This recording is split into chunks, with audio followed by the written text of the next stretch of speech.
자, 이제 오늘 네 번째 불교 명상 포교 방법론 네 번째 강의를 시작하겠습니다. 저희가 이렇게 시작하기 전에 매번 30분 정도 수행 실습을 하고 있습니다. 이제 가장 기본적인, 가장 수행에 필요한 자세, 그리고 수행에 필요한 힘, 더 나아가서 수행에 필요한 이제 테크닉을 여러분들은 뭐 실감하실지 모르겠지만 조금씩 지금 훈련이 돼 가고 있습니다. 이 논어에 보면은 일이관지라는 말이 나와요. 일이관지. 즉, 하나의 이치로 모든 것을 꿰뚫어 안다. 이런 뜻입니다.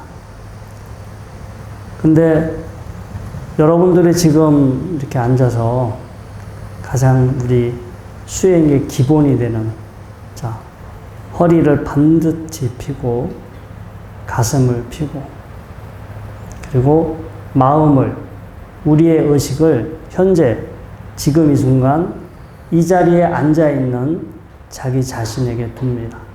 내가 지금 어떻게 앉아 있는지, 또 내가 어떠한 자세로 앉아 있어야 하는지에 마음을 두고 평상시보다 살짝 느리게, 평상시보다 살짝 길게 호흡을 합니다. 처음에는 어떠한 자세로 앉아 있는지를 알아차리면서 기본적인 수행에 필요한 힘을 키우고요. 이게 이제 좀 힘이 생기고 습관화가 되면 어떠한 마음으로 앉아 있어야 되는지 자연스럽게 넘어갑니다. 스스로 알아요. 다 이렇게 앉아 있다 보면 내가 어떠한 마음으로 앉아 있어야 하는지를 본인이 압니다. 똑같은 자세로 앉아 있지만, 자, 수행에 이게 아까 제가 일이관지라는 말씀을 드렸는데, 지금 여러분들이 이렇게 앉아있는 이 현재의 모습에서 이 안에 모든 수행의 과정이 다 있어요.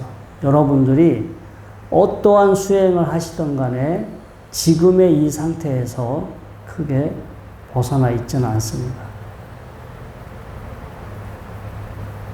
지금 여러분들이 앉아있는 자신의 자세를 알아차리는데, 앉아있는 자신의 모습을 마음으로 생각하면서 바라본다면 사마타 명상이 됩니다. 마음속에 어떤 이미지, 마음속에 어떤 모습을 떠올리면서 여러분들이 수행을 하신다면 사마타 수행이 될 수 있고, 자, 앉아있을 때 내가 어떻게 숨 쉬고 있는지, 내가 어떻게 힘을 주고 있는지, 내 몸에서 어떠한 지금 느낌이 느껴지고 있는지, 실제 일어나고 있는 것을 이렇게 바라보신다면 통찰 수행, 위파사나 수행이 됩니다. 근데 전혀 두 가지 수행이 전혀 상관없는 게 아니라 기본은 지금 여러분들이 이렇게 앉아있는 이 상황에서 이것을 토대로 똑같이 수행이 진행되고요. 또 불교에서는 환지본처라는 말을 씁니다. 늘 우리의 의식이, 우리의 마음이 돌아가야 할 본래의 마음자리. 본래의 마음자리가 있다라고 생각하시면 본래의 마음자리를 돌아가시면 되고요. 돌아갈 본래의 마음자리라는 게 없다라고 생각하시는 분은 여러분들이 수행을 시작할 때 처음 마음을 두었던 곳, 여러분들이 수행을 하시면서 마음을 두어야 할 곳으로 돌아가셔야 됩니다. 여러분들이 어떠한 수행을 하든 간에 수행을 시작할 때, 그리고 일상의 생활 속에서 여러분들이 이렇게 돌아갈 수 있는 곳. 처음 수행을 시작할 때의 마음. 그 상황, 상태. 바로 지금 여러분들이 반듯한 자세로 앉아서 현재 내가 어떠한 자세로 앉아 있는지, 어떠한 자세로 앉아 있어야 하는지, 자, 이것을 알아차리는 것으로부터 수행은 시작됩니다. 그리고 이렇게 수행이 되면 어떠한 마음으로 있어야 하는지, 혹은 현재 어떠한 마음 상태에 있는지, 어떠한 마음 상태로 앉아 있는지, 그리고 내가 어떠한 마음을 가져야 하는지, 이것을 알아차리시면서, 이거에 주의를 기울이면서 여러분들이 수행을 하시게 됩니다. 자, 이렇게 수행을 해서 여러분들이 수행에 필요한 힘도 생기고, 그리고 수행의 습관화, 수행하는 것이 습관화가 되시면 그 다음 내가 지금 이 순간을 어떻게 바라볼 것인지 스스로 선택하게 됩니다. 내가 지금 그냥 늘 일상적으로 바라봤던 대로 바라볼 것인지, 절에서 공부했던 대로 부처님이 바라보라는 대로 반야 바라미를 하면서, 반야 바라미를 실천하면서 지금 이 순간을 바라볼 것인지 이제 여러분들이 선택하십니다.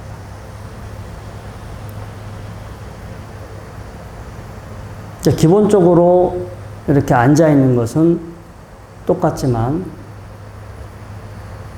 시간이 지나면서 이제 여러분들이 할 수 있는 그 테크닉들이 점점 넓어집니다. 기본은 똑같은데 여러분들이 어떤 할 수 있는 힘과 테크닉들이 생기면 여러 가지 방법으로 이제 응용하실 수 있어요.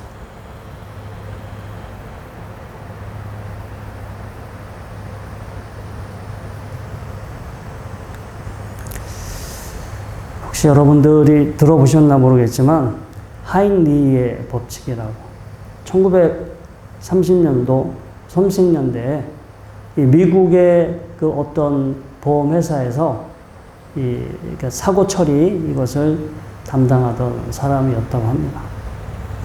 이제 사고가 나면 특히 이제 산재 처리를 담당했던 사람인데, 이제 사고가 나면 사고 조사를 하고 보상을 해주는 그런 일을 하는데, 이 사람이 계속 이 업무를 하면서 통계를 내보니까 하나의 사건이 생기기 전에, 하나의 큰 사고가 생기기 전에는 29번 정도 아주 경미한 사고가 있었어요. 그와 관련된 경미한 29번의 사고가 있었고, 그리고 300번의 사고가 날 뻔했던 적이 있어요. 그러니까 300번 정도, 사고는 안 났지만 300번 정도 사고가 날 뻔했었던 적이 있었고, 왜냐면 큰 사고는 나지만 어떤 사고가 대략 29번, 그러니까 29번의 경미한 사고가 있었을 때, 혹은 300번의 사고가 날 뻔했던 어떤 그런 상황이 생긴다면 반드시 그 즈음에 결국 큰 사고가 터진다고 합니다. 요즘에도 이러한 법칙이 통하는지 모르겠지만, 이 사람의 주장 이후로 이제 이렇게 회사에서 사고가 나지 않게 하는 여러 가지 많은 조치와 이제 연구들이 이제 지금은 많이 진행이 된 상태고요. 근데 저는 이것을 꼭 나쁜 일만이 이렇게 생기는 게 아니라 우리한테 좋은 일도 마찬가지라는 거예요.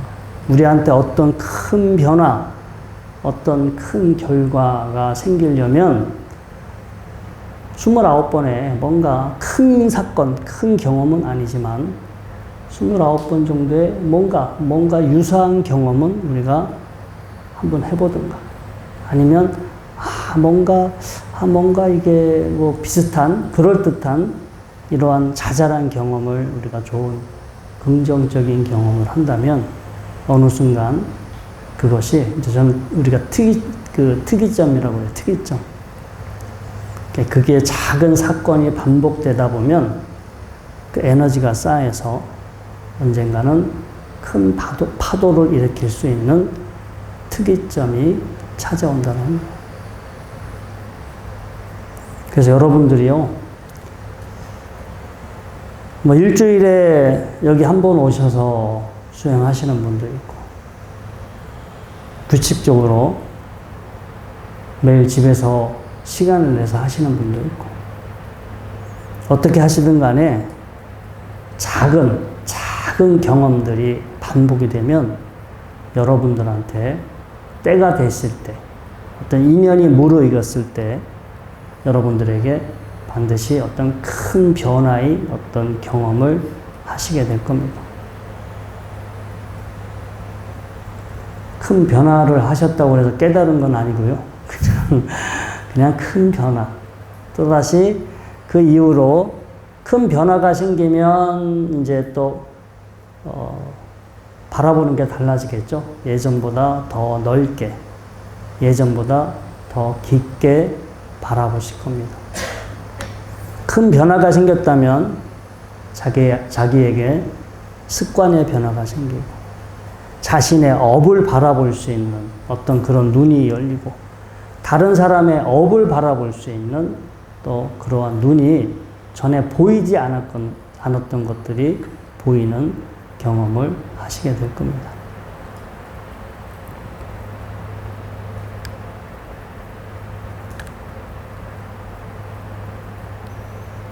자, 제 수행의 가장 기본적인 거, 똑바른 자세로 앉아서 내가 지금 어떠한 자세로 앉아 있는지, 어떠한 자세로 앉아 있어야 하는지, 지금 내가 어떻게 호흡을 해야 하는지, 호흡을 하면서 내가 어떤 것을 알아차려야 하는지를 신경을 쓰면서 이렇게 편안하게 지금 이 순간 이렇게 시간을 보내십니다. 이런 것을 통해서 기본적으로 현재 여러분들은 지금 이 순간을 알아차리는, 지금 이 순간 몸의 상태, 지금 이 순간 마음의 상태를 캐치할 수 있는, 알아차릴 수 있는 힘이 생기고요. 지금 이 순간 현재 여러분들 몸이나 마음의 상태를 알아차릴 수 있는 힘이 생기면 두 번째 화살을 피할 수가 있죠.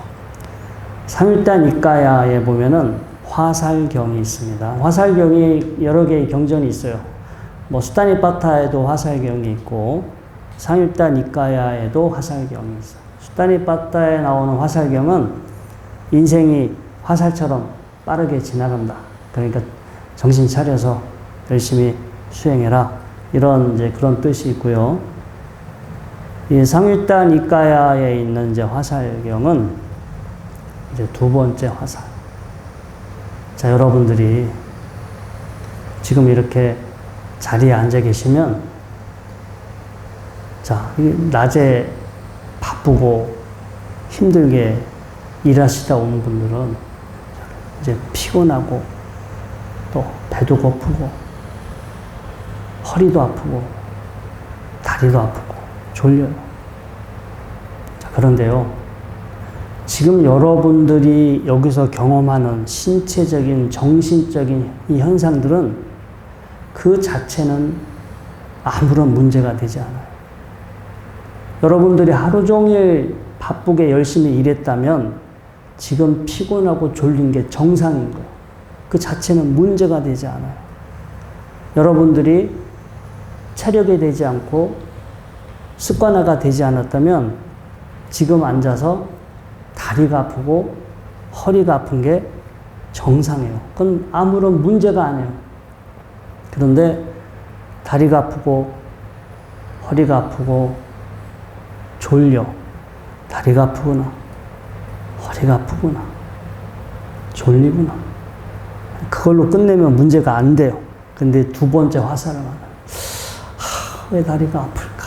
뭐 내가 나는 수행을 할 수 없는 사람일까서부터 해가지고 어쩌나 이렇게 조금만 먹을 걸 왜 이렇게 많이 먹었을까? 아니면은 거기서 끝나지가 않고 그걸 가지고 여러분들이 그걸 붙잡고 후속적인 반응을 일으켜요. 그걸 갖고 씨름을 하거나 그걸 갖고 못마땅해 하거나 이렇게 되었으면 좋겠다. 저렇게 되었으면 좋겠다. 그 여러분들이 지금의 상태로 끝나지가 않고 저는 이제 하나의 예를 들은 거예요. 낮에 요즘같이 더운 날씨에 때약볕에 이렇게 바깥에 나가보세요. 정말 뜨겁죠. 그러면 뜨거운 날씨는 아무런 죄가 없는 거예요. 그냥 뜨거울만 하니까 뜨거운 것이. 그냥 낮에 나가면 뜨거워야 돼요. 그런데 덥고 땀이 나고 뜨겁다고 짜증을 내겠죠. 저도 오늘 자동차 세차를 할 일이 있어서 세차장에 맡기고 이제 시간이 좀 남아서 다시 절까지 걸어왔다가 다시 또 차를 찾으러 낮에 갔다 왔어요. 근데 뜨거웠어요. 뜨거웠는데 저는 사우나를 생각했어요. 똑같구나. 이렇게. 그런데 그거를 어떻게 그 상황을 보고 받아들이느냐에 따라서 저한테 일어나는 반응은 달라요. 제가 이렇게 낮에 이렇게 한 30분 이상을 정말 제일 뜨거울 때 걸었는데 아마 저는 오늘 저녁에 잠을 잘 잘 거예요. 30분 때약볕에 걸은 게 저녁에 2시간 운동한 것보다 훨씬 더 운동 효과가 있어요. 그 뜨거운 날씨에 제가 적응하려고 이 몸에서 얼마나 많은 이 역동적인 반응을 일으켰겠어요. 자, 아무튼 이제 두 번째 화살. 첫 번째 그냥 불편하고 괴롭고 뭐가 못마땅한 상황이 될 수도 있어요.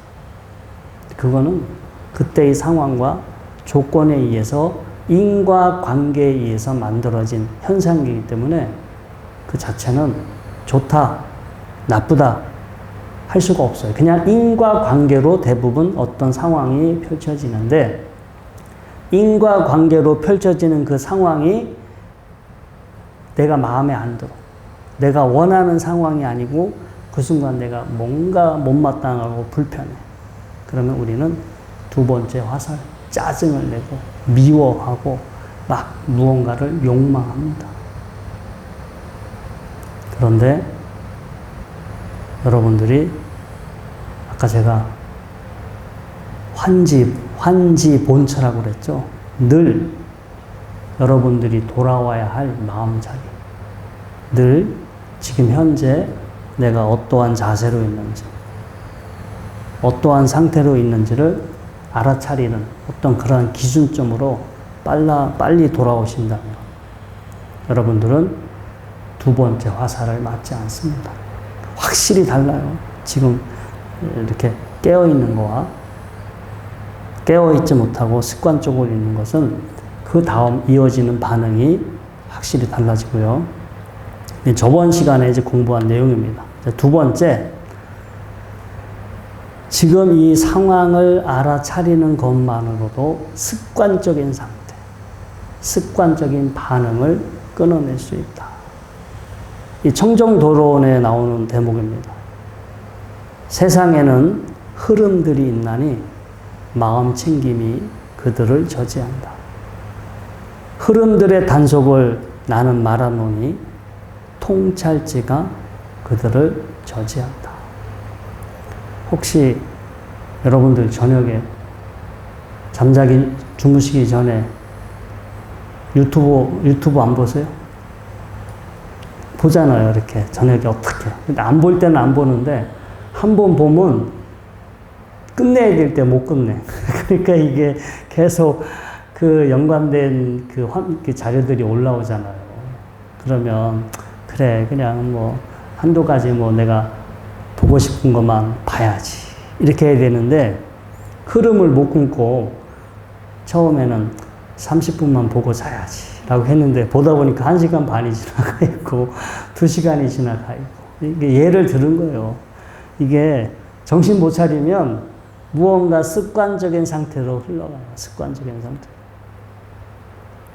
그런데 이렇게 지금 이 순간 깨어있는 현재의 상황을 습관화가 된다면, 수행하는 거가 습관화가 되고 현재 내가 어떠한 상태인지를 알아차리는 것이 습관화가 되어 있는 분들은 현재 내가 어떤 안 좋은 어떤 상황에 빠져 있더라도 빨리 그 상태를 끊어내겠죠. 제가 얼마 전에 어떤 이제 모임에 갔는데 그 참여하신 분이 절대로 곡주를 하시면 안 되는 분이셔. 절대로. 그런데 아무튼 몸이 절대 의사의 명령이 절대 곡주를 하시면 안 됩니다. 라고 하는데 본인의 지금 마누라가 없다고 괜찮다고 한 잔 하시겠다고 주변에서 다 이제 만류를 했는데요. 네.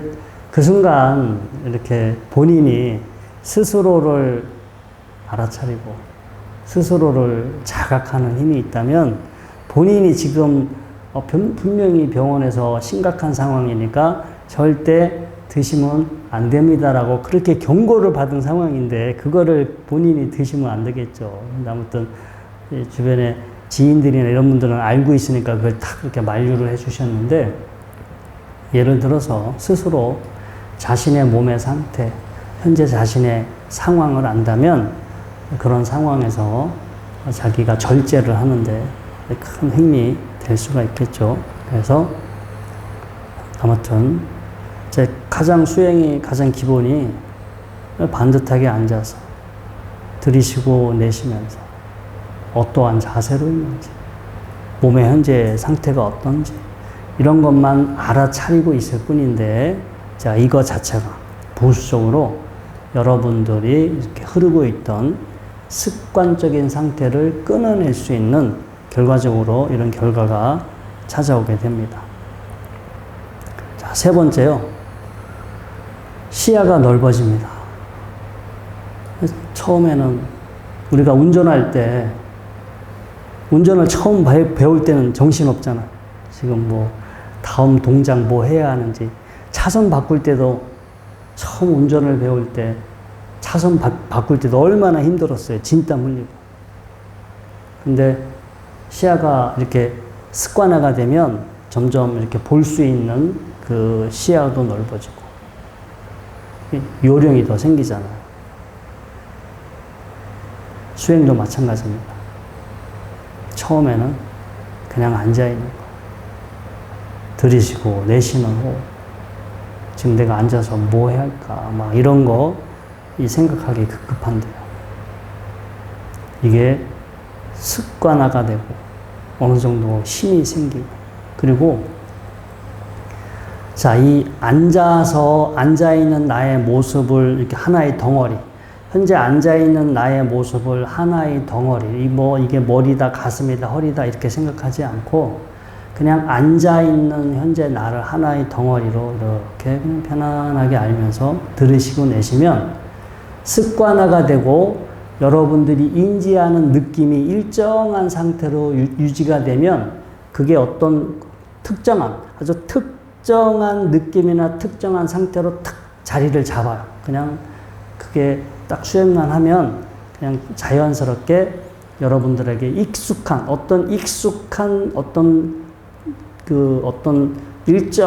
일정하고 익숙한 어떤 느낌의 상태로 딱 자리를 잡아요.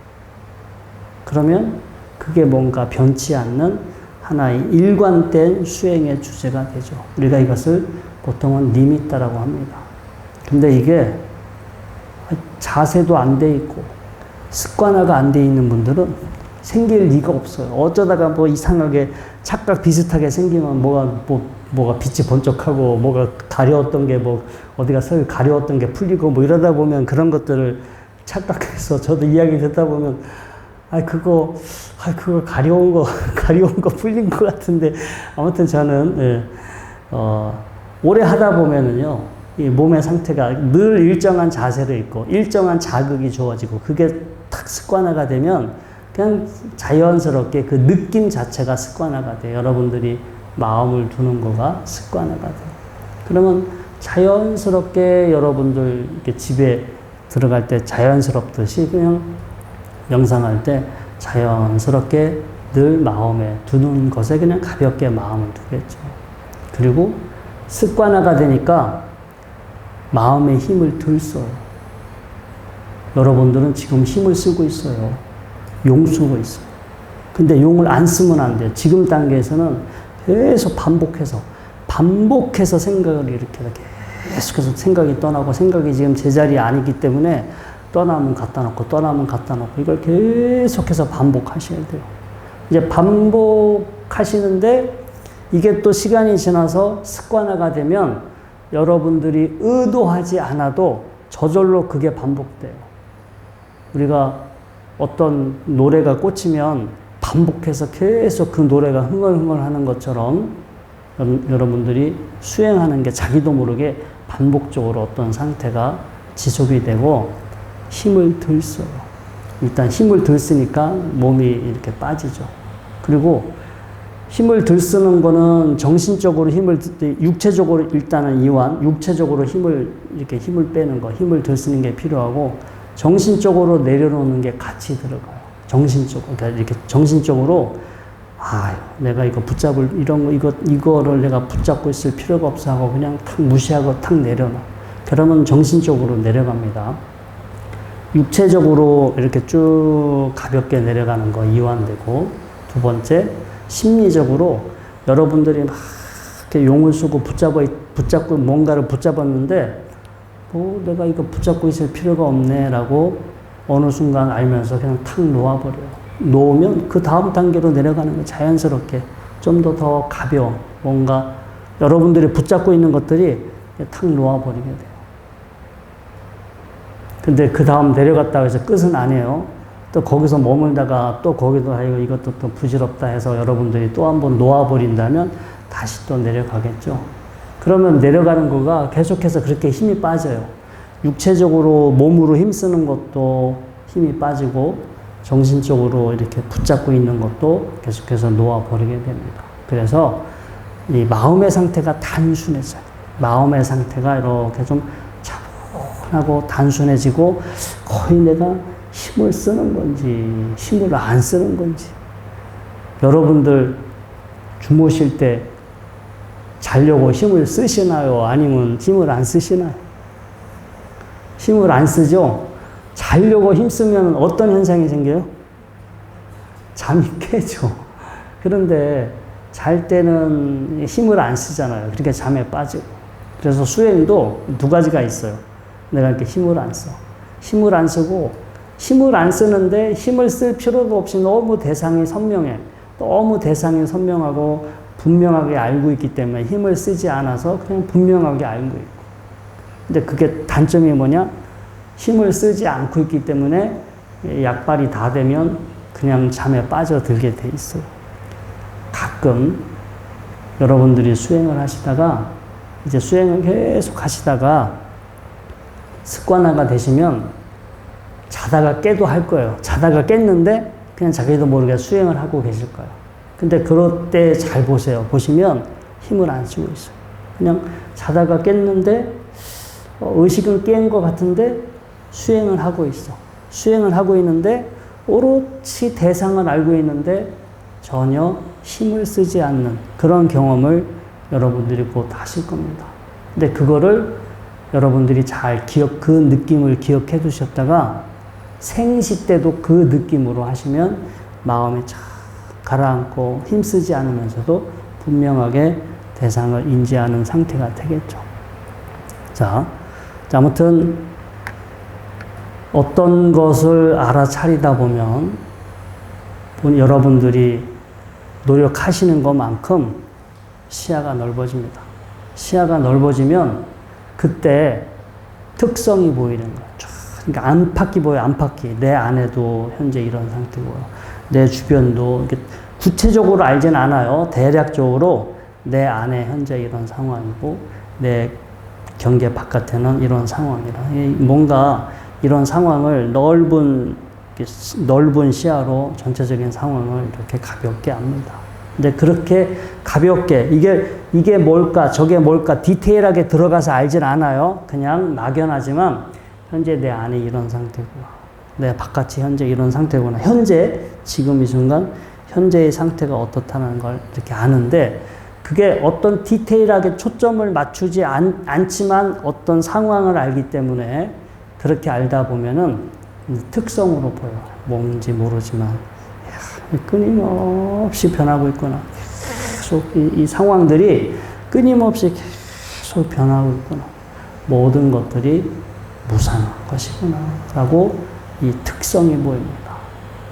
그리고 지금 이 순간 내 안에서 내 바깥에서 벌어지고 있는 끊임없이 현상들이 일어나고 사라지고 일어나고 사라지고 계속 이 작용이 진행되는데 이거는 내 의지대로 되는 게 아니라 내 의지대로 되는 게 아니라 어떤 나의 업과 현재 어떤 이렇게 작용하고 있는 수많은 이 상호작용 속에 이런 것이 진행되고 있다는 것을 자연스럽게 그 특성이 들어와요. 그 특성이 그냥 자연스럽게 선명하게 그대로 이렇게 느껴집니다.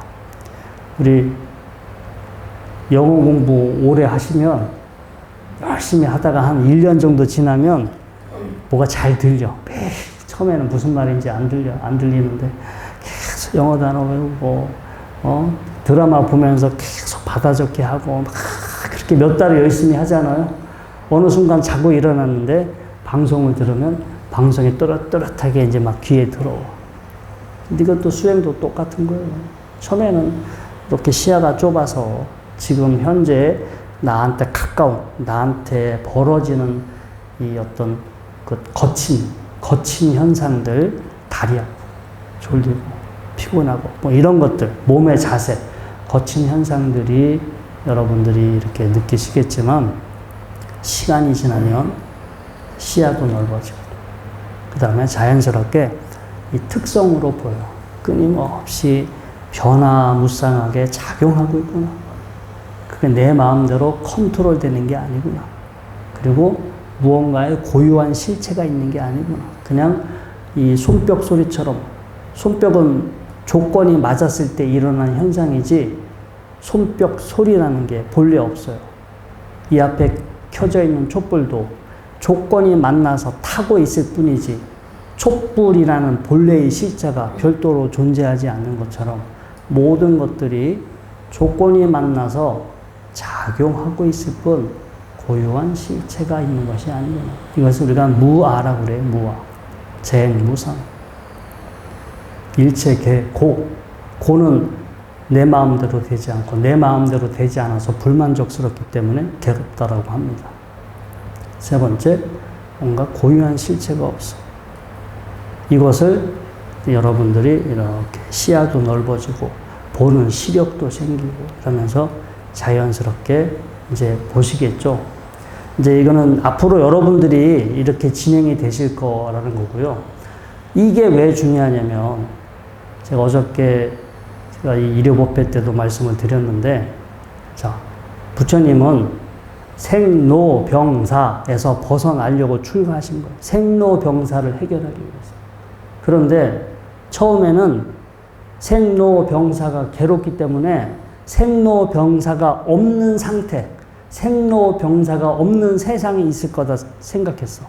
생겨나지도 않고 변하지도 않고 죽지도 않는 어떤 상태가 있을 거다. 그런 근원적인 상태가 있거나 죽은 다음에 갈 수 있는 어떤 특별한 세상이 있을 것이다. 이렇게 생각을 했어요. 그래서 생로병사가 없는 상태, 깊은 선정에 들어서 뭔가 생로병사가 일어나지 않는 그런 세상, 그런 차원이 있을 것이다라고 그걸 찾으려고 수행을 했죠. 그렇게 수행을 하거나 아니면 죽은 다음에 영생을 할 수 있는 세상에 태어나서 영생을 하거나 대체적으로 그 당시에는 두 가지 견해를 가졌어요. 근데 부처님이 지금 이 순간을 이렇게 있는 그대로 꿰뚫어보는 이 통찰 수행을 해보시니까 모든 게 생로병사예요. 세상 존재하는 모든 것은 인연이 돼서 조건이 돼서 생겨났고, 생겨난 거는 변하고, 시들고, 소멸하게 말해요. 그래서 생로병사 그 자체는 문제가 아닌 거예요.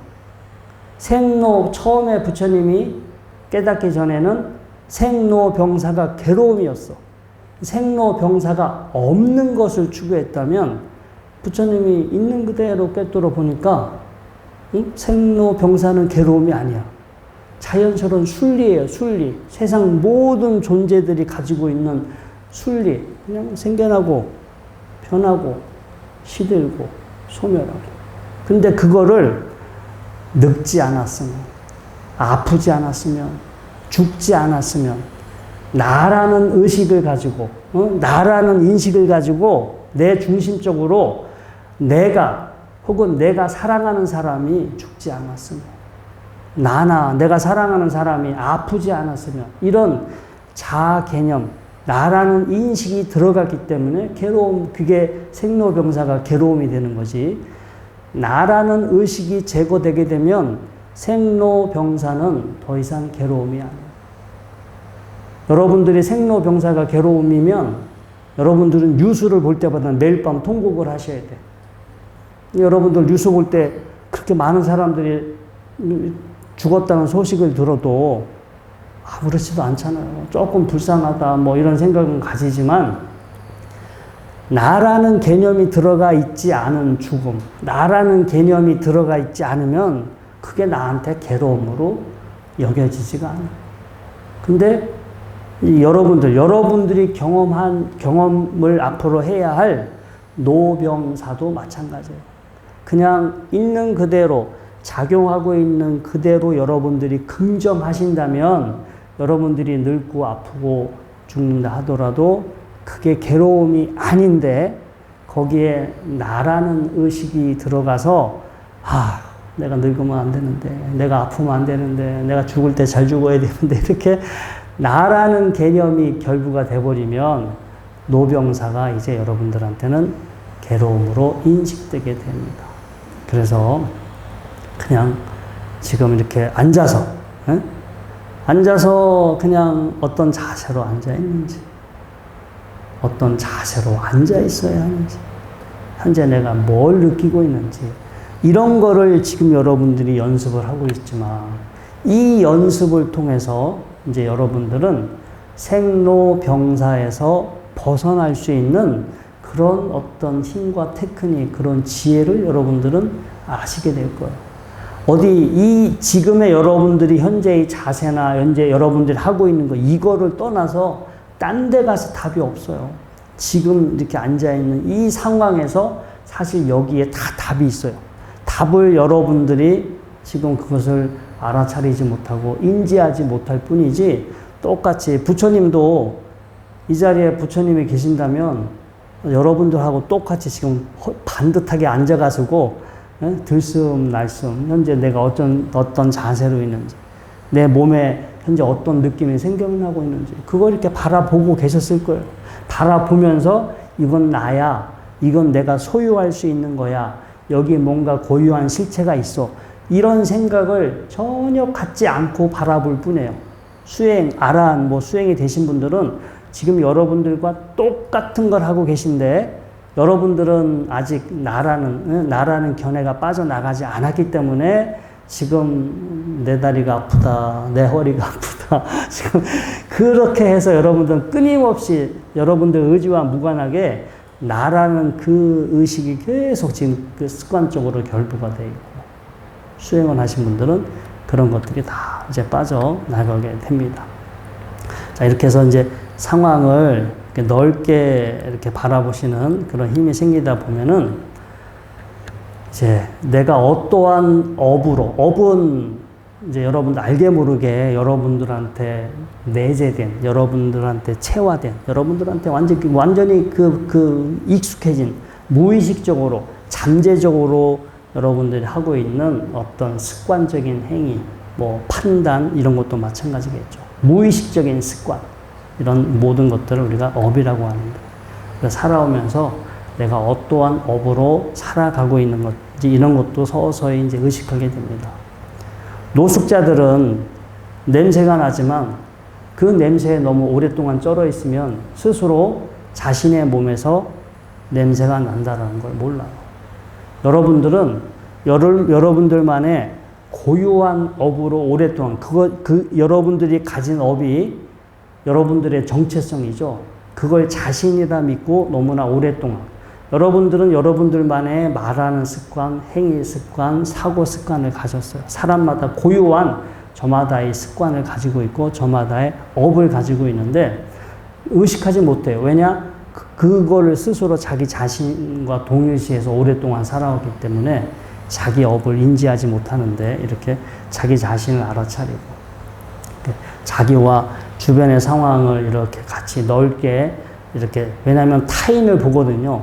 타인의 행위, 타인의 습관을 보면서 야 나도 저런데 나도 어떤 상황에서 저렇게 했는데 처음에는 자기가 안 보이지만 다른 사람들을 보는 눈도 생기고 다른 사람들의 모습을 보면서 나도 저런데 나도 저런 습관을 가지고 있는데 반조하게 됩니다. 자기의 업을. 자, 이렇게 하다 보면 내가 지금 어떻게 살고 있는지 보통 우리가 행복해지기를 모든 사람들이 행복을 원합니다.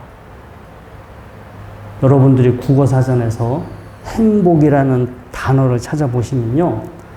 뭔가 원하는 상태가 돼서 흐뭇한, 뭔가 원하는 상태가 돼서 마음이 흐뭇하면 행복하다. 이렇게 정의가 돼 있어요.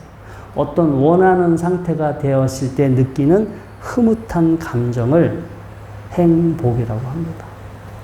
우리는 행복이 마치 실존하는 것처럼 그리고 나는 행복하게 살아야만 한다는 강박이 있어. 꼭 행복하게 안 살아도 되는데 그냥 태어나면 행복하게 살아야 되는 거고 행복하게 살지 않으면 불행하다고 생각해. 행복하게 안 살아도 돼요. 불행하게만 안 살면 돼. 그게 행복하지 않다고 무조건 불행한 건 아니고요. 행복하지도 않고 불행하지도 않은 상태가 있어요. 아무튼 불행하지 않으면 되지 꼭 행복해야만 하는 것은 뭐 그게 절대적인 우리한테 필요 충분 조건은 아닌데 사람들이 이렇게 다 모든 사회적으로 다 행복해야 돼. 행복하게 살아. 막 행복을 너무 이렇게 강조하다 보니까 행복에 대한 강박, 행복하지 않으면 안 되는 그런 우리가 강박 속에 살고 있어요. 그래서 무언가 계속해서 행복을 추구하는데 스스로 행복하지를 못해. 스스로 행복하지 못하고 아까 제가 국어사전의 정의를 말씀드렸죠. 원하는 조건이 됐을 때 느끼는 흐뭇한 감정. 그러니까 스스로 흐뭇한 감정을 느끼거나 스스로 나를 불편하지 않게 하는 느낌을 느낀다면 스스로 행복할 수 있겠죠.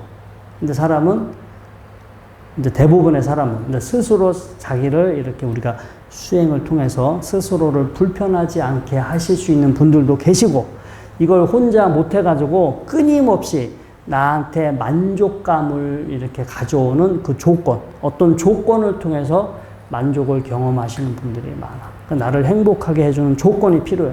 돈도 필요하고, 인정도 필요하고, 사랑도 필요하고, 뭔가가 나를 만족하게 해주는 우리는 그러한 조건에 의존하고 살고 있다. 여러분들 이렇게 강의를 들으시면서 제가 이제 첫 시간에 저희 강의는 문사수의 방식으로 진행된다고 했어요. 그래서 이 강의를 들으면서도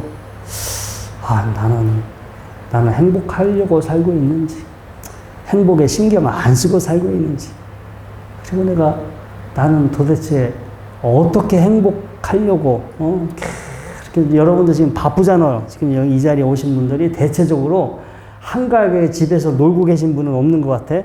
직업은 없어도 바쁘신 것 같아요. 아무튼 이렇게 보면 직업이 있어서 바쁘신 분이 있고 직업이 없어도 또 바쁘신 분들이 있고 그냥 한가하신 분들은 없는데 그렇게 바쁜 이유가 이게 바쁘지 않으면 불행할 것 같은 아마 그런 충동 때문에 바쁘게 사시는 것 같아요. 무언가 여러분들한테 행복감, 나의 존재감을 느끼기 위해서 아마 그래서 여러분들이 지금 바쁘신데 보는 거예요. 내가 지금. 요즘 내가 어떻게 살고 있을까?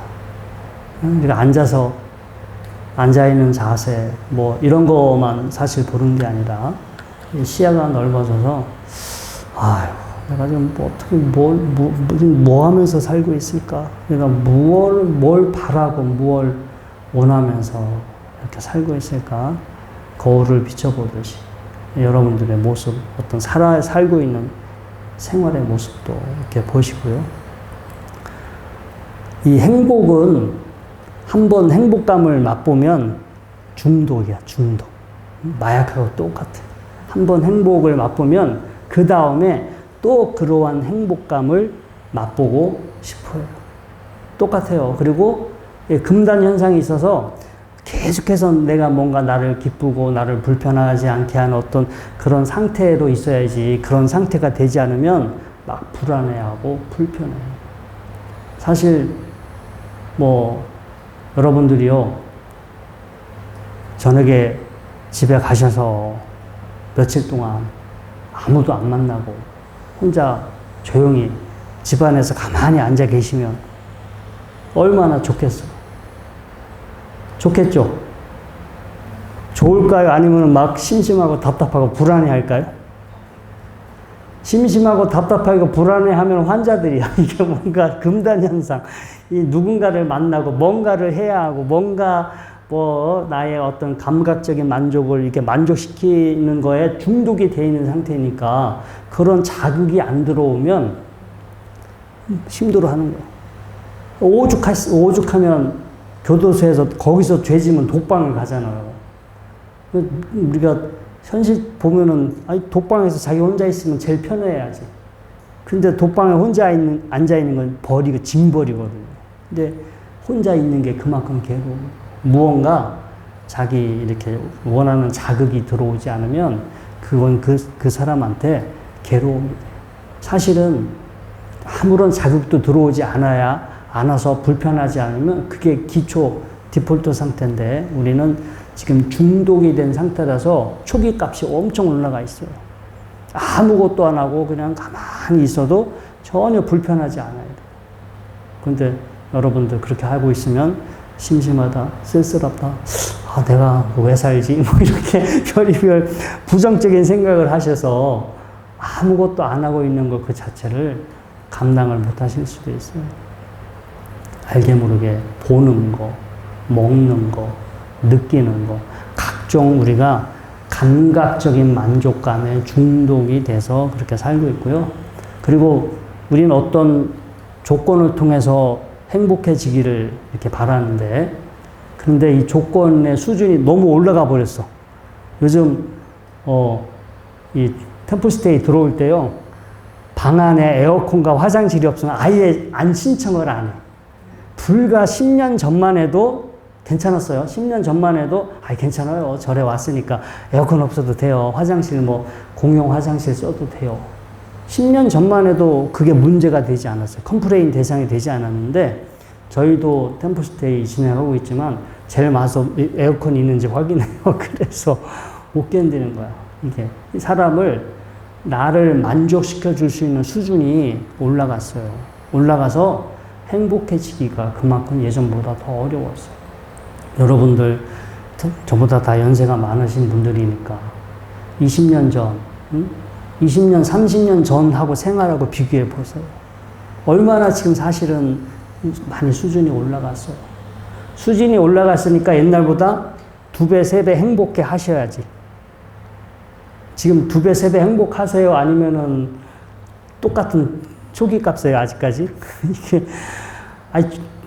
기준치가 올라갔다니까. 초기 값이 올라가서 이게 옛날 기준으로는 지금이면 대단하게 여러분들이 행복해하고, 이보다 좋을 수 없어. 내가 참, 이번 생에 잘 태어난 것 같아. 이렇게 막 이렇게 흐뭇함에 사셔야 되는데, 계속해서 이 행복의 그 기준치가 올라가서 점점점 끊임없이 지금보다 더 좋은 것이 들어와야 여러분들이 더 강한 만족감을 느끼기 때문에. 그래서 우리가 이제 그러한 상황에서 살고 있고요.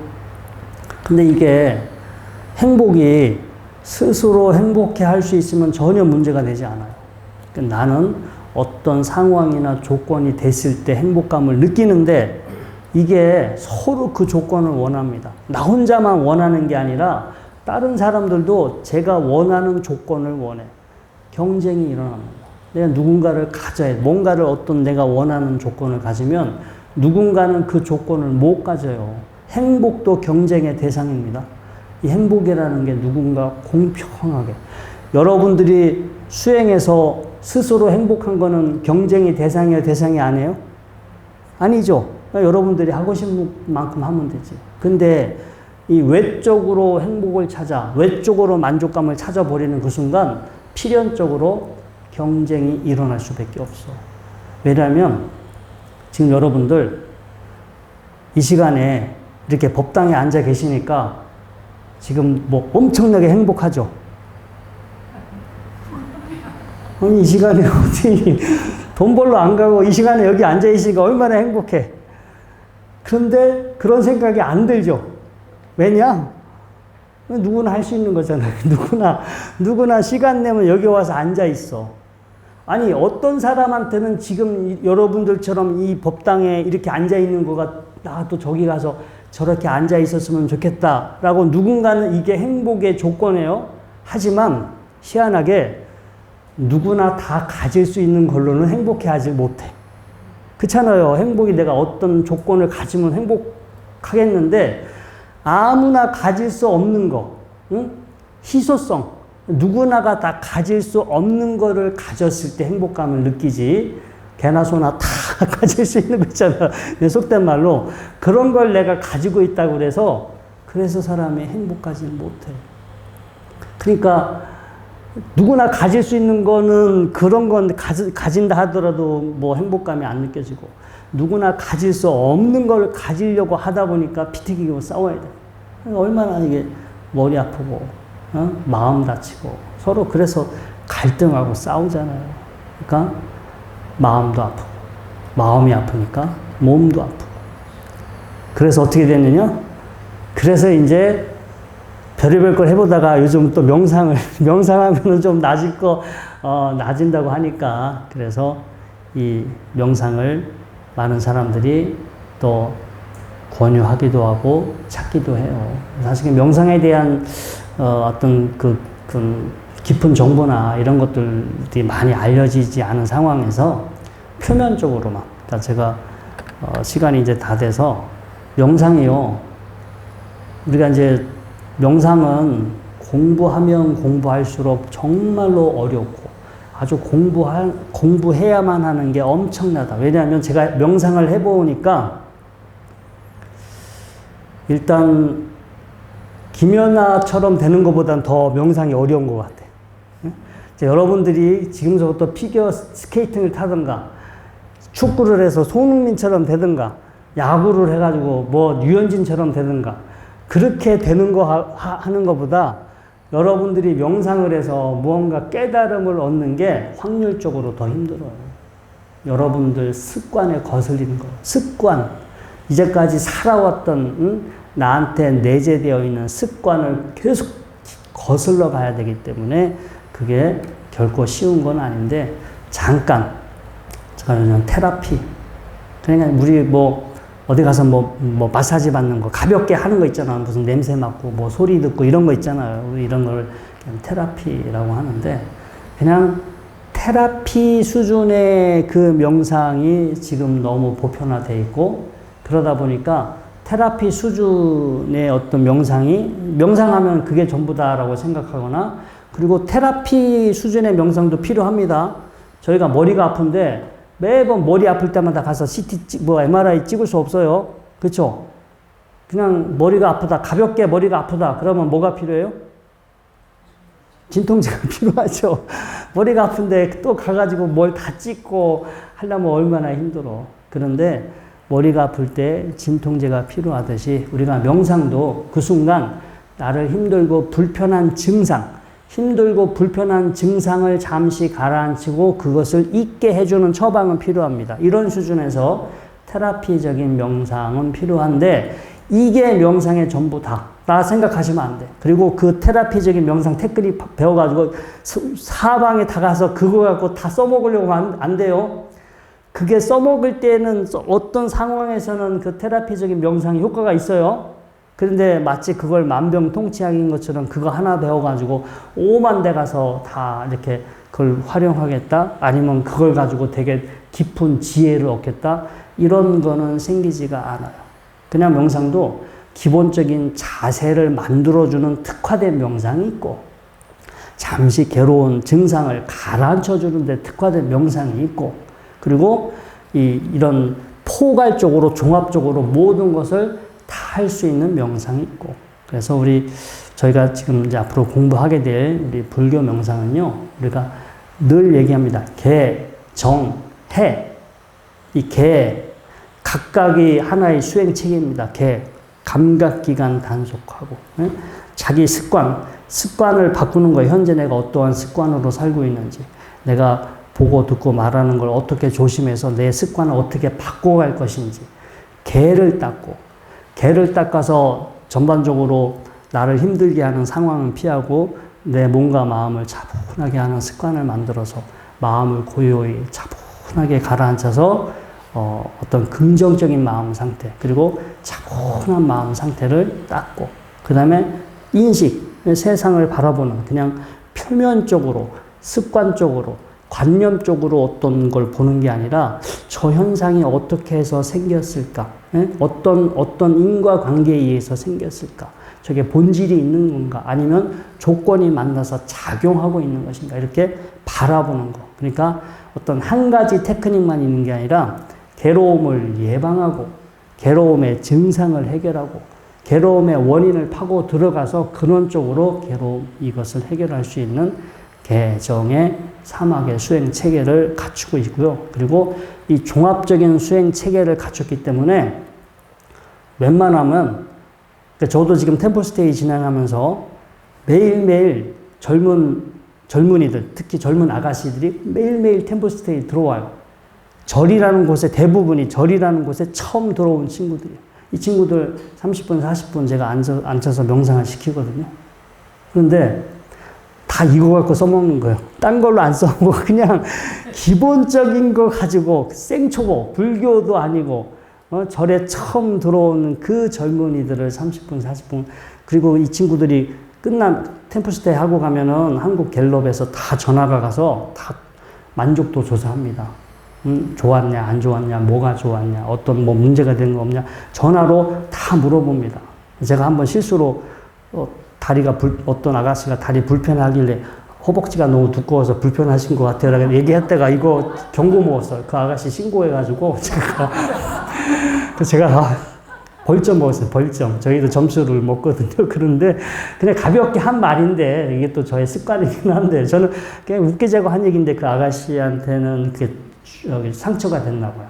아무튼 제가 이런 기본적인 걸 가지고 누가 올지 몰라요. 그게 대학 교수님이 오시기도 하고, 의사 선생님이 오시기도 하고, 변호사가 오기도 하고, 어떤 교도소에서 막 출소하신 분이 오기도 하고, 또 조현병 환자들이 올 수도 있고, 제가 이게 매일매일 수많은 사람들을 만나는데, 그런데 우리 지금 요즘 공부하고 있는 거 있잖아요. 가장 이제 기본적인 거, 여러분들 이렇게 앉아서 지금 어떤 자세로 있는지, 어떻게 숨 쉬고 있는지, 어떤 마음 상태로 있는지, 이런 것서부터 이렇게 시작하면서 자연스럽게 분위기를 만들어 갑니다. 아무튼 이 불교 수행은요, 이 안에 하나의 일부분에만 특화된 것이 아니라 종합적으로 여러분들과 또 다른 사람, 사회적으로 종합적으로 활용될 수 있는 그런 모든 훌륭한 자산이 다 깃들어져 있으니까, 이제 지금 몇 강이 될지는 모르겠지만 아무튼